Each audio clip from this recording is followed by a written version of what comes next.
Hola, buenas noches. Mi nombre es Iván Cruz, yo soy un médico con especialidad en neurología y tengo el gusto de dirigirme esta noche a este estupendo audiencia para hablar de un tema muy importante que es cómo mejorar nuestra calidad de vida luego de una enfermedad vascular cerebral. Esto gracias al cuarto chat de salud de Laboratorios Vago, que es un programa social orientado a temas de salud que beneficien a toda la comunidad.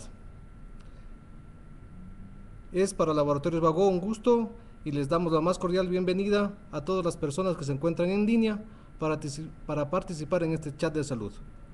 Les tengo que comentar que todas las preguntas que tengan pueden irlas haciendo inmediatamente, les daremos según vayan llegando. Yo creo que vamos a ir conversando, más que sea una experiencia esto de tipo magistral, más bien es conversar con un poco de ustedes las inquietudes y los problemas que tengan, que seguramente los que están apuntados aquí tendrán familiares, amigos, personas cercanas que están padeciendo de esta discapacidad luego de una enfermedad vascular cerebral, que es una situación aparatosa, desastrosa, y que estamos simplemente para poderles dar una mano, ayudarles desde el punto de vista académico, desde el punto de vista técnico, que para eso estamos preparados. En términos generales, primero les quiero comentar un poquito, pues, qué es esto de la enfermedad vascular cerebral, ¿no es cierto? Entonces, aquí dice que pueden haber dos cosas en enfermedad vascular cerebral. Una es la ruptura de un vaso cerebral, que es lo que se produce, la hemorragia cerebral, ¿no? Esto es un evento agudo grave en que se rompe una arteria y depende del sitio donde esté la arteria rota, da los diferentes signos y síntomas neurológicos. No es lo mismo tener una hemorragia cerebral en las partes del cerebro que tienen que controlar el habla, ¿no es cierto? Un habla que es para expresarse, una habla que también es para entender, ¿sí? Que tener en el lado contralateral, que simplemente dejan una pérdida de fuerza en el lado contralateral al sangrado. Es decir, si yo sangro en mi lado derecho de la cabeza, lo que voy a tener paralizado o con dificultades para mover es el lado izquierdo. Y si es el lado derecho, que no es el hemisferio dominante en los pacientes que manejamos más la mano derecha, el paciente no estará con dificultades en el habla, sí podrá expresarse. No pasa lo mismo con los pacientes que tienen un evento vascular en el lado izquierdo del cerebro, donde están es el hemisferio dominante y donde están los centros del lenguaje, lenguaje para expresarse y lenguaje para entender, y que también controlan la mitad contralateral de la fuerza y la sensibilidad, ¿no? Entonces, la primera cosa es una hemorragia, la ruptura de una arteria en la cabeza. Muchos decimos, ¿no es cierto?, tengo una hemorragia cerebral, y a veces no es hemorragia, sino es un problema más bien de un infarto. Y el infarto hace referencia más bien al taponamiento de una arteria de la cabeza. El taponamiento quiere decir que ha dejado de pasar sangre hacia una zona del cerebro específica, y esto, las causas son muy diferentes a lo del sangrado. En el sangrado puede ser que esta paciente ha sangrado porque tiene un aneurisma cerebral, que es una dilatación de la arteria con lo que nacemos, y que con el paso del tiempo las arterias se van debilitando, y en un momento de la vida, por alguna situación que nos aumente la presión arterial, por ejemplo, un susto, una emoción, ¿sí? Puede ser, o que seamos hipertensos, que no nos hemos enterado y de pronto tenemos algún factor adicional, y pues hace que se haya este aumento de presión con el sangrado, ¿no es cierto? Y la otra situación que puede dar esto también es una malformación arteriovenosa, que también es otra situación con la que podemos estar naciendo, ¿sí? En cuanto a los infartos cerebrales, que es el taponamiento de las arterias de la cabeza, eso tiene más bien que ver sobre todo con el funcionamiento del corazón. Pacientes que tienen problemas del ritmo del corazón, ¿no es cierto? Si tenemos un paciente que tiene, por ejemplo, una arritmia cardíaca tipo fibrilación auricular, esto hace que la sangre dentro de los ventrículos del corazón no esté batiendo bien, sino que hacen fluctuaciones, y esto hacen turbulencias. Y esas turbulencias lo que van a producir en ese corazón son coágulos, y esos coágulos que salen del corazón viajan por la circulación cerebral hasta las cabezas, hasta el cerebro, y van a tapar un vaso del tamaño que corresponda a la arteria, ¿no es cierto?, que se ha tapado en ese momento. Les queremos recordar también a los pacientes, a las personas que nos están escuchando, que son libres de hacer una pregunta en cualquier momento, y que iremos respondiendo a sus inquietudes de acuerdo a cómo se vayan presentando, ¿sí? Entonces, estábamos hablando del taponamiento de las arterias de la cabeza. Esto puede ser una causa del corazón, ¿sí? Y los También pueden haber problemas en las carótidas con placas de ateroma, ¿sí? Y otro tipo de discrasias sanguíneas que nos favorecen estas cosas. Aquí nos están llegando ya una pregunta que es muy interesante y que nos dice Javi, dice, me gustaría saber y conocer quiénes están expuestos al accidente cerebrovascular, tal vez los hipertensos, ¿sí? Entonces, claro, esto es parte de las condiciones, de los factores de riesgo, ¿no es cierto?, de enfermedad vascular cerebral. Los factores de riesgo de que se vayan estas arterias dañando, ¿no es cierto? Sí, son algunos. Los factores de riesgo de envejecimiento arterial prematuro están en primer lugar efectivamente los pacientes con hipertensión arterial. Son pacientes que tienen los dos riesgos. Uno, si es que tiene un aneurisma por ahí suelto, ¿no es cierto? O una malformación que no conoce y le sube la presión arterial, pues puede sangrar por esa condición. Y también la hipertensión arterial hacen que las arterias del organismo y las arterias de la cabeza se vayan envejeciendo, sean más delgaditas, y también pueden producir que se vayan produciendo placas de ateroma en estas paredes y se vaya envejeciendo la arteria y pues pueda tapar esta arteria de la cabeza produciendo un infarto, ¿no? Que no pase sangre al cerebro en esta zona de la cabeza. Entonces, la hipertensión arterial efectivamente sí es un factor de riesgo, ¿sí? Para que se produzca un infarto cerebral. Pero hay más factores de riesgo, ¿sí? Es no solo la presión arterial alta, es el paciente que tiene la presión arterial alta, que también es diabético, el paciente que fuma, el paciente que tiene aumentos de las grasas de la sangre, ¿no es cierto?, el colesterol, los triglicéridos que están elevados, un paciente que está obeso, un paciente que no hace ejercicio físico, y últimamente tenemos más cosas todavía con la enfermedad vascular cerebral. Las últimas indicaciones de los que estudian esto con un poco más detalle, que son los lineamientos de los que estudian el corazón en los Estados Unidos, pues nos cuenta que también la depresión juega un papel importante como factor de riesgo de envejecimiento arterial y factor de riesgo para infarto cerebral. La depresión, el no comer adecuadamente, el no hacer el ejercicio físico, ¿sí? Son cosas que hoy por hoy hay que tratar como prevención de enfermedades vasculares cerebrales, ¿no? Entonces, por ahí también tenemos que ir viendo que es muy importante, estamos hablando del taponamiento de las arterias, que hacer para que no se nos tapone, para evitar el evento vascular cerebral, ¿no es cierto? Entonces, en esto la parte preventiva es bueno. Si el paciente es hipertenso, pues tendrá que controlar su presión arterial. Si el paciente se conoce que tiene una arritmia cardíaca, pues el paciente es obligación que vaya a su cardiólogo en forma regular para el control de su presión arterial.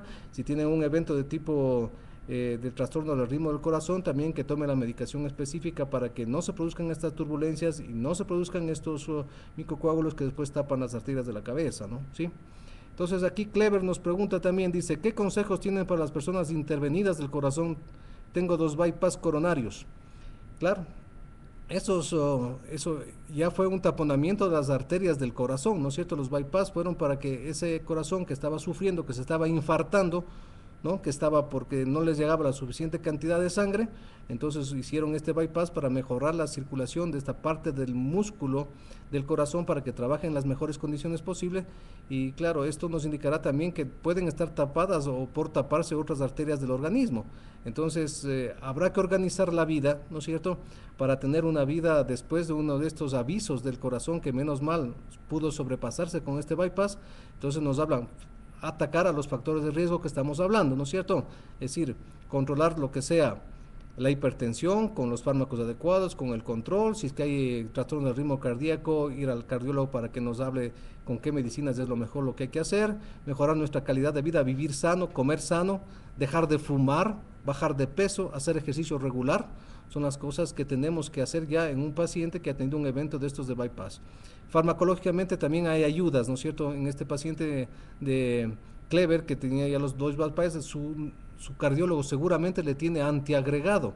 Esto quiere decir una medicación que puede ser aspirina o clopidogrel o ticlopidina o dipiridamol o warfarina, ¿no es cierto?, que sirve para que la sangre no esté muy coagulable y no se presenten estos eventos de taponamiento de las arterias del corazón ni de la cabeza, ¿no?, porque esto ya hay a otros niveles también. Aquí Michelle nos dice, buenas noches, ¿cómo se puede evitar un infarto cerebral y qué lo provoca?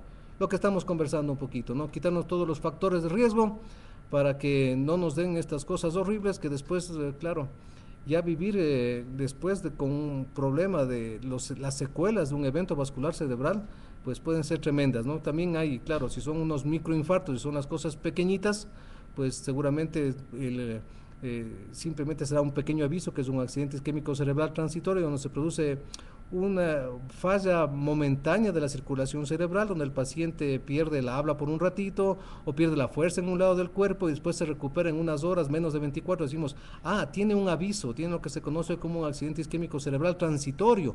Entonces esto en medicina es un paciente valiosísimo porque tenemos que hacer todos los exámenes de la A a la Z para ver qué es lo que está sucediendo con este paciente y cómo le vamos a ayudar para que no se presente un evento vascular cerebral ya establecido, que es un déficit motor de más de 24 horas de duración y que puede ser tremendo, ¿no es cierto? Que puede ser el paciente se puede quedar paralizado la mitad del cuerpo y si está afectado las áreas del lenguaje se queda sin poder hablar y sin poder entender lo que le dicen, sin poder comunicarse.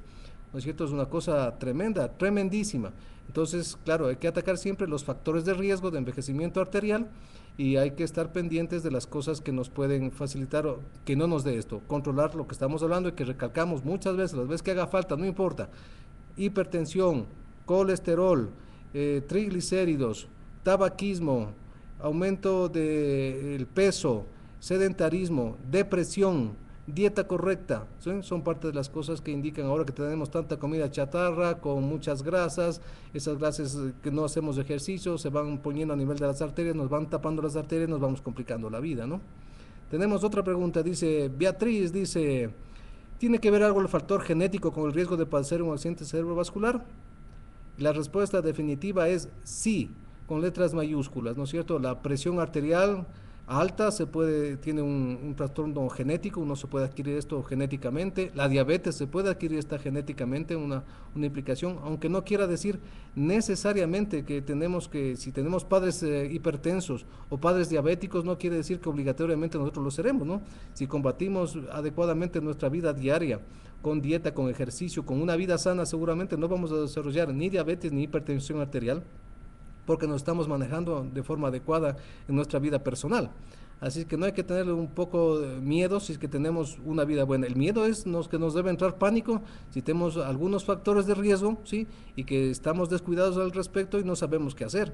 Entonces, claro, los factores de riesgo será importante manejar en esto para que no tengamos complicaciones de mañana y hablemos de cosas graves, porque ya el vivir después de un accidente cerebrovascular implica en otras cosas, ¿no es cierto? Que entonces ahí el paciente que tiene el evento vascular cerebral agudo tiene que estar en una unidad, sobre todo si tenemos la suerte de una unidad de ictus, una enfermedad que manejen estas cosas con especialidad. El paciente, si se descarta que tenga un sangrado activo, el paciente es posible que se le pueda poner una terapia especial intraarterial para destapar ese coágulo que se conoce como una RPTA. Y entonces hay unidades en que busca este fármaco a través de la sangre, donde está un coágulo, lo disuelve y el paciente tiene oportunidad de mejorar en las siguientes horas de forma aguda. Pero esto hay una ventana de actuación. La ventana de actuación dice entre 3 y 4 horas. Si el paciente llega a las 6 horas y no le podemos hacer este evento porque seguramente no vamos a poderle ayudar para destaparle su coágulo porque ha pasado mucho tiempo. Y entonces ahí nos queda solo tratar las complicaciones de esa situación, donde hay el taponamiento de las arterias, la muerte neuronal, el edema cerebral, ¿no es cierto? Y entonces ahí tenemos fármacos que aquí la casa funcionan muy bien, como la citicolina, ¿no es cierto?, que es la somacina, y que es un fármaco que ayuda mucho a que no se degraden muchas neuronas para que no se mueran y poder al paciente en el proceso agudo de más de 6 horas ayudarle para que tenga una recuperación mejor en el tiempo, ¿sí?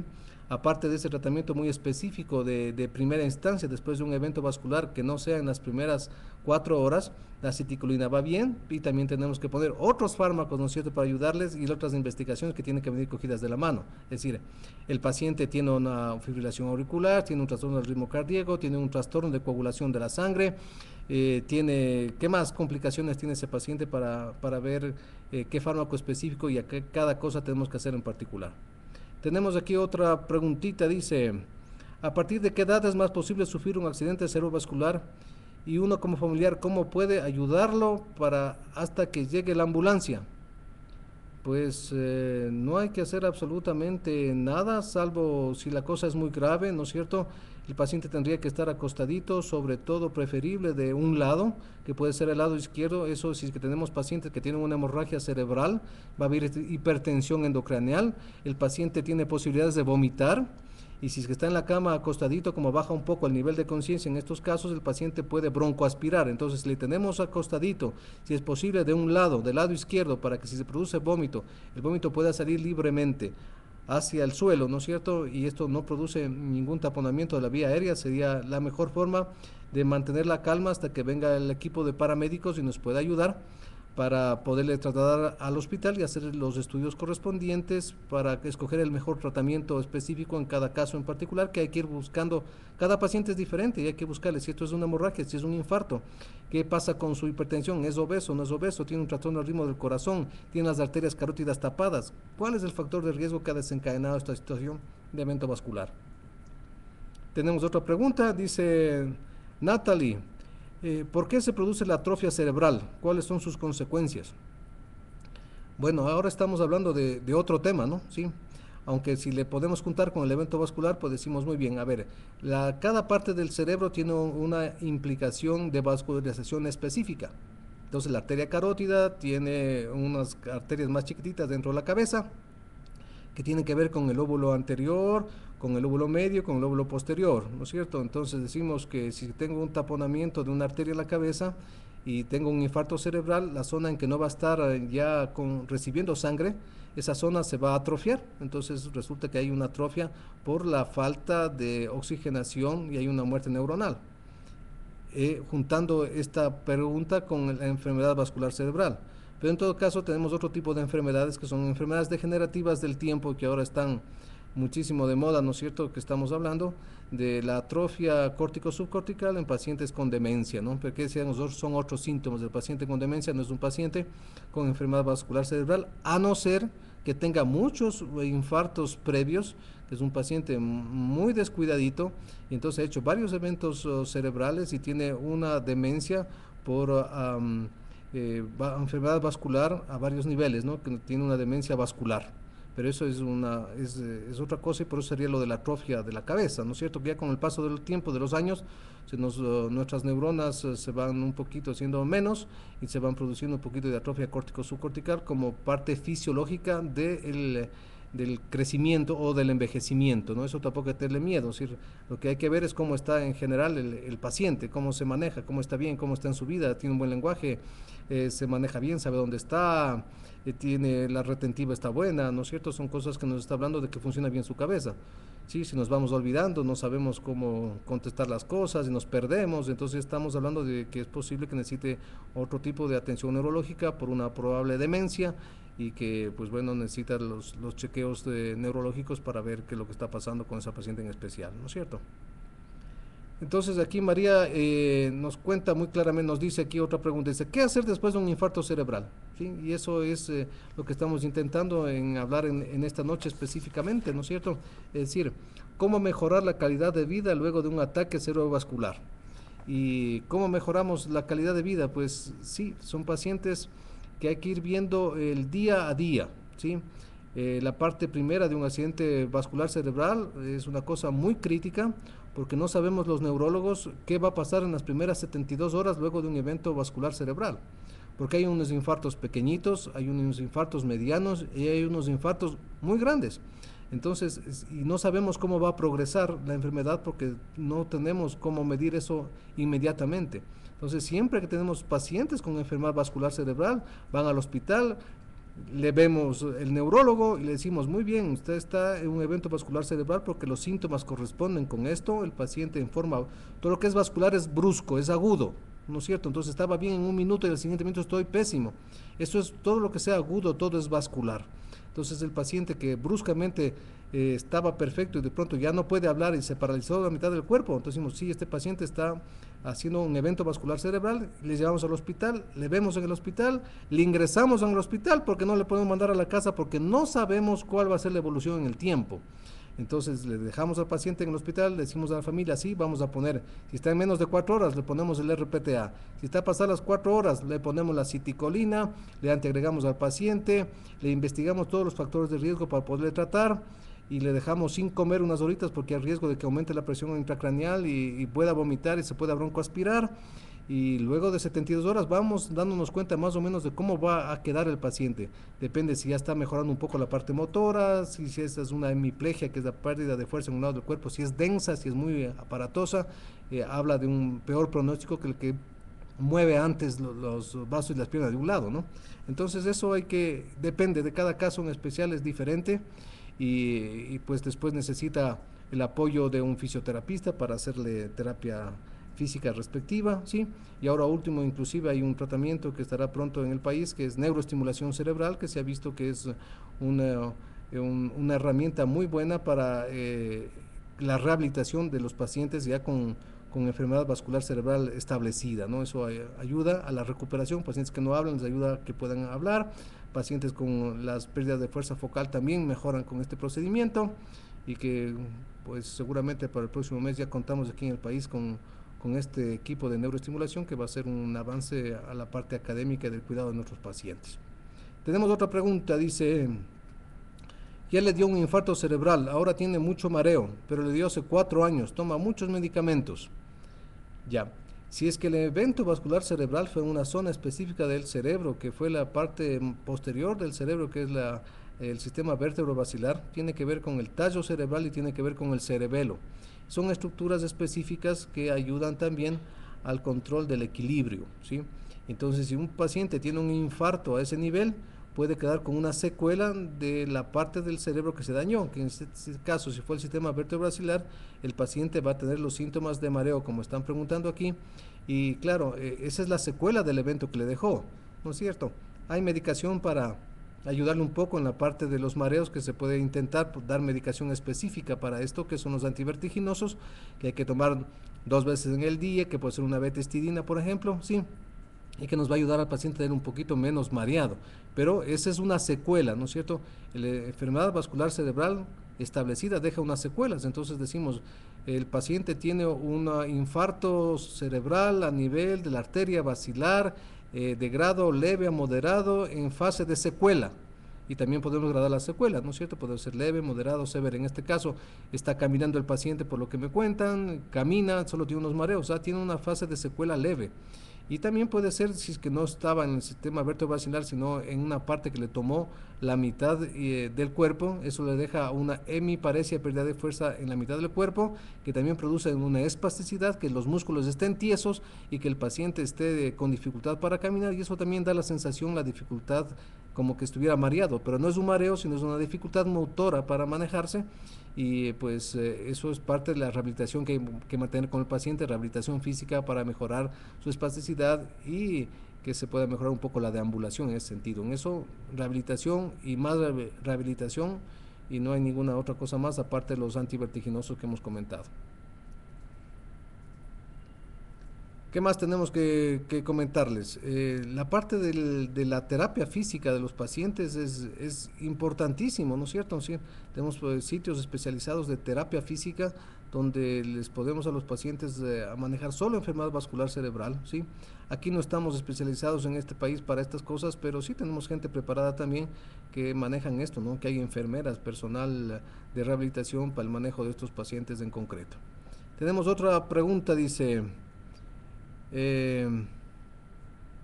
¿cómo se puede evitar un infarto cerebral y qué lo provoca? Y creo que ya respondimos a esa pregunta hace un ratito, ¿no es cierto? Dice, ¿cómo se puede evitar? Pues teniendo una vida sana, el control de la presión arterial, el control de la diabetes, el control de las grasas de la sangre, hacer ejercicio, llevar una vida tranquilita, o sea, portarse bien, ¿sí? Eso también nos ayuda mucho para evitarnos estas complicaciones graves de la vida. Tenemos otra pregunta que dice... necesitar drenaje del cerebro a través de los frontales izquierdo y derecho. Ya, eso normalmente estamos hablando de un cuadro de hipertensión endocranial. Entonces hay un paciente que ha tenido una hemorragia cerebral y tiene un aumento de presión intracraneal y si hay un edema de la cabeza, ¿no es cierto? Entonces este edema de la cabeza está aplastando severamente ese cerebro y el cerebro, claro, no tiene por dónde escaparse. Entonces, si es que no se le ayuda con alguna manera, en este caso, con lo que estamos hablando de el drenaje del cerebro, no es del cerebro, sino más bien que drenar los hematomas que están produciendo esto, ¿no es cierto? Entonces se quitan un poquito, se hace una craniotomía, se abren los huesos del cerebro y se puede proceder a retirar el coágulo y se deja un poco después el hueso sin pegarle para que el edema de la cabeza se vaya resolviendo de a poco en las siguientes semanas, que son más o menos 11 días. Entonces después ya podemos hablar de poner todos los huesos en su sitio. Pero son unas cosas extremas y casos muy raros. Se puede hacer técnicamente eso con la ayuda de los neurocirujanos. Sí, no es una técnica frecuente, pero a veces hace falta. ¿Sí? Tenemos otra pregunta. Dice, a mi madre le dio 3 infartos de la cabecita el mismo día. Evoluciona lento. ¿Cómo apoyarle? Ya, bueno, si una persona que tenga 3 infartos el mismo día, más bien sonaría que a dos cosas, ¿no es cierto? Si le dio 3 infartos en 3 sitios diferentes, entonces si yo le digo, sí, su mamá tuvo un problema del corazón, donde tuvo una arritmia cardíaca y eso se produjo un tromboembolismo cardíaco. Entonces, estos tromboembolia cardíaca tiene que ver con los infartos múltiples a varios niveles. Entonces, tiene uno en región frontal, otro en la región parietal, otro en la región occipital. Entonces, eso suena mucho a enfermedad embolígena del corazón. Otra cosa que podemos implementar por el mismo término, ¿cierto? Le dio 3 infartos o le dio uno solo que fue progresando. Eso es un solo infarto cerebral, que es un infarto progresivo en el tiempo y que es uno solo que va progresando en el tiempo hasta dejar a la paciente en un estado estacionario X, ¿no? Si es que tuvo los 3 infartos en sitios diferentes, eso habla de un problema del corazón y el tratamiento obviamente va a ser la investigación de ese corazón, del funcionamiento del corazón, de las arterias del corazón y tenía que ver con el tratamiento cardíaco íntimamente, ¿sí? Y el apoyo del evento vascular cerebral ya sabemos, ¿no es cierto? Si el cuidado de este tipo de paciente es muy desgastador para los cuidadores. A veces el paciente, si tiene un infarto donde está afectada el área del lenguaje, como que todo es más fácil, ¿no es cierto?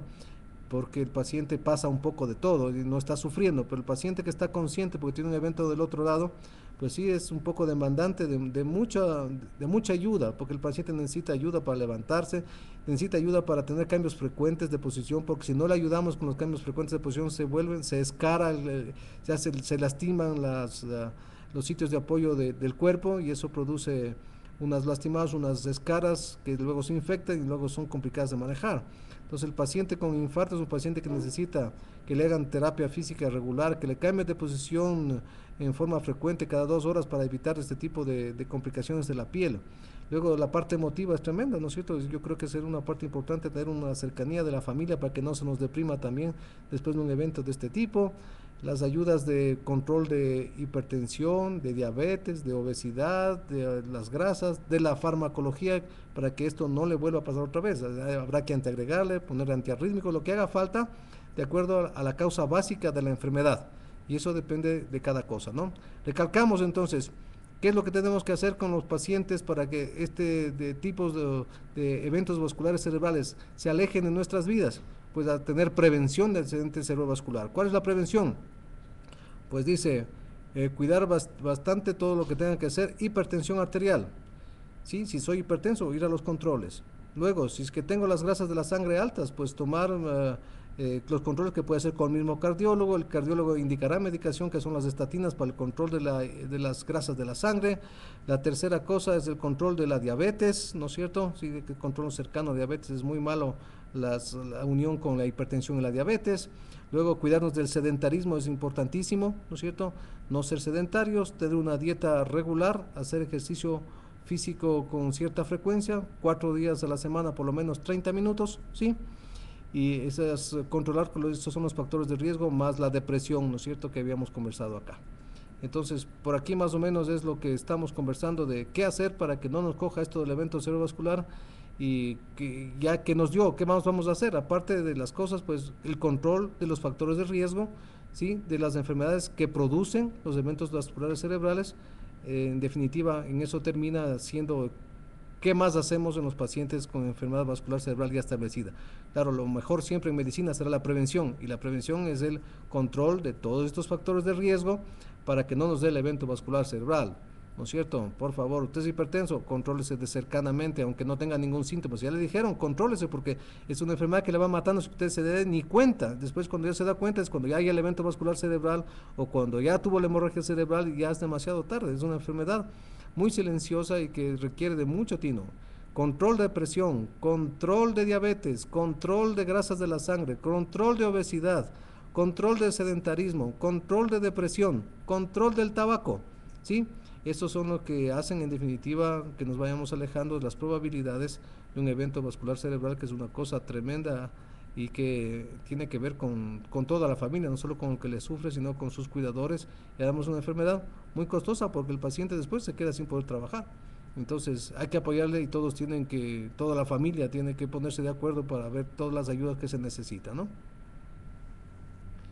Estamos llegando al término de esta chat de la salud de Laboratorios Vago, y antes de cerrar el programa yo les invito a una persona a que me diga cómo se puede mejorar la vida antes de un accidente cerebrovascular, ¿sí?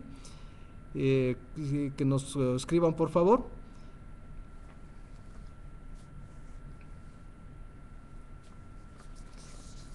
Y también les queremos comentar que sí tenemos cosas que ayudan a los pacientes en el manejo de los eventos vasculares cerebrales, ¿no? Hay medicación específica. Algún rato hemos oído comentarios de que ya una vez que se produce el evento vascular cerebral no hay nada que hacer. Esto no es un comentario neurológico, ¿sí? Tenemos varias cosas que ofrecerles desde luego, ¿no? Las preguntas, me parece que el chat se termina ya ahora estamos invitándoles más bien a que nos puedan ayudar con estas otras cositas. Voy a preguntarles la parte técnica si podemos seguir. Yo encantado, estoy pasándolo muy bien. Me dicen que sí, así que tenemos 2 horas más. Estamos felices. Bueno, no será para tanto, pero aquí estamos con mucho gusto. Sí, las preguntas que tengan, estamos contentos de que nos puedan enviar. Acuérdense también que aquí estamos pidiendo a que ustedes participen en esto y se van a hacer acreedores a un premio de Laboratorios Vago, ¿no es cierto? Y que nos digan cómo mejorar la calidad de vida luego de un accidente cerebrovascular. Tenemos aquí otra pregunta, dice, están dando gracias Washington por preocuparse por los más necesitados. Quisiera que me ayude con terapias para mejorar la salud de un cuñado que sufrió un accidente y tiene traumatismos cráneoencefálicos. Bueno, es decir, aquí... Sí, esta es la parte cruel, ¿no es cierto? Las terapias tienen que ver sobre todo con la parte física, tienen que tener contacto con el fisioterapista, que normalmente son muy costosos y se cogen fisioterapistas a nivel privado.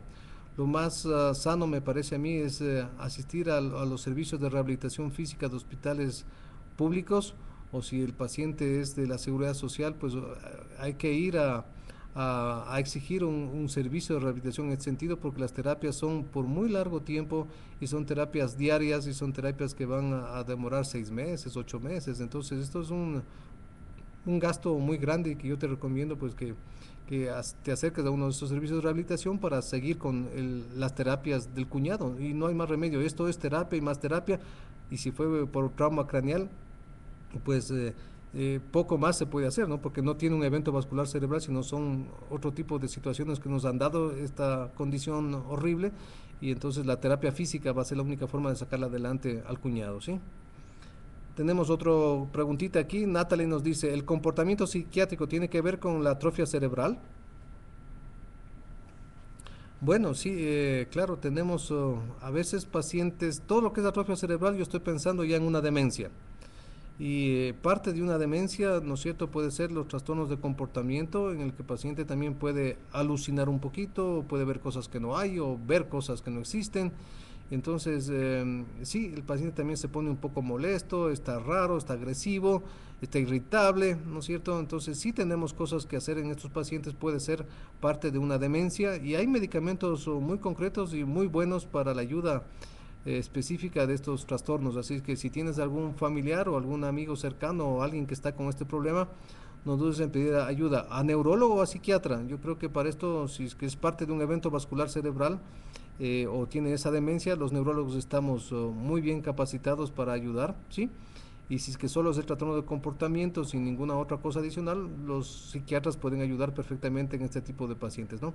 No somos celosos con el tratamiento de las especialidades, hay que aprender a trabajar en conjunto y relajados, ¿no? A veces tenemos tendencia de ser, nosotros los neurólogos somos los más importantes, el cardiólogo es el segundo, el tercero el fisioterapista, todos tenemos que funcionar como un equipo y en este sentido, y en evento vascular cerebral, todos somos importantes y somos parte de una equipo de gente que tiene que tratar a estas situaciones y que nos tenemos que trabajar en conjunto, ¿no? Ese sería un aporte para lo que me están preguntando. Tenemos aquí otra pregunta, dice, quisiera saber si después del accidente se queda con la secuela en el lado derecho, es factible su recuperación. Ya, está una secuela al lado derecho, seguramente si el paciente es diestro tendrá una dificultad para el habla, estará con una afasia. Las afasias son de dos tipos, hay una afasia sensitiva, que es el paciente no puede entender lo que me dice, o una afasia motora, yo no puedo expresar lo que yo quiero decir. En la mayoría de los casos, estas afasias son mixtas, es decir, sensitivo-motoras, el paciente ni puede expresarse, ni puede entender lo que le dicen. ¿Sí?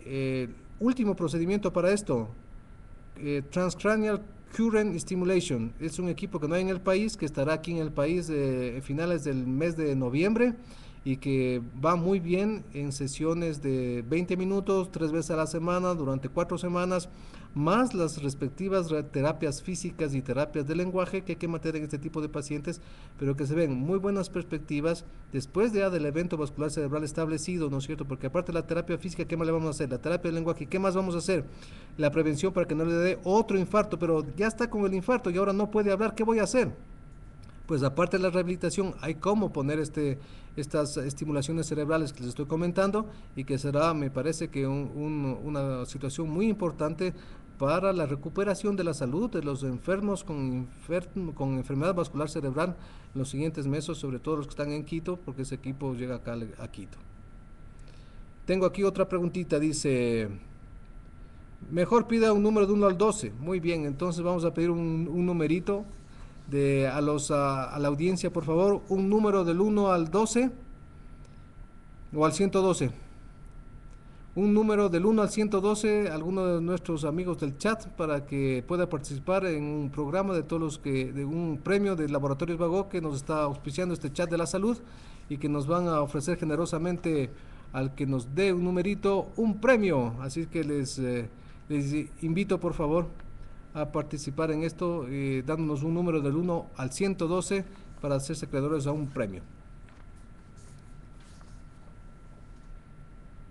Y el número premiado es del 89. Vamos a revisar en nuestras listas quién tiene el número 89. ¿Sí? Es la persona que consta en el listado de inscritos de Laboratorios Vago y que se ha hecho acreedor a un premio sorpresa, ¿sí? De este chat de la salud de esta noche, del día miércoles 17 de octubre. ¿Ya está ahí? Y la persona ganadora es Ana Cecilia Chávez. Le felicitamos, Ana Cecilia. Gracias por tu ayuda, por estar en línea, ¿sí? Estamos contentísimos que hayas estado con nosotros y que esta información que hemos pasado esta noche sea de utilidad de todos los oyentes y que nos han visto. Gracias.